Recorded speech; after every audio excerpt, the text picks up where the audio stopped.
আর doctor Yunus এখানে পরামর্শ ভিত্তিক, তার নাম যারা ছাত্র এই আন্দোলনে ছিল এবং এখন বর্তমানে যারা দায়িত্ব রয়েছে, পরামর্শ ভিত্তিক তারা ডাক্তার ইউনূস সাহেবকে যদি প্রধান অন্তর্বর্তীকালীন সরকারের প্রধান হিসাবে তারা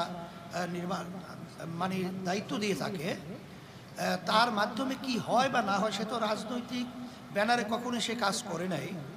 যেহেতু সে কাজ করে নাই বিধায় আসলে আমরা এখনই তার ব্যাপারে কোনো মন্তব্য পরিষ্কার করার মতো এখন পর্যন্ত আমরা পারছি না। এটা আমরা দেখব যে আসলে আমরা যে সরকার আসবে, এখন তো আমরা তাদের ব্যাপারে জানি না বিধায় এখন তো অসমর্থনের কথা এখানে আসার সুযোগ নেই। আমরা নির্বাচন কমিশন সহ যে কথাগুলো এখানে বলছি, 6 মাসের ভিতরে এগুলো সব সম্ভব বিধায় আমরা এই কথাটাই বলছি। এটা 6 মাসের ভিতরে পারবে না এরকম কোনো যৌক্তিক আপনাদের কাছে যদি কোনো কথা থাকে সেটা আমাদের কাছে বলতে পারে। আমরা পারবো বলবো বিধায় যে এবং পারা সম্ভব বিধায়, এর জন্যই আমরা 6 মাসের কথা বলেছি।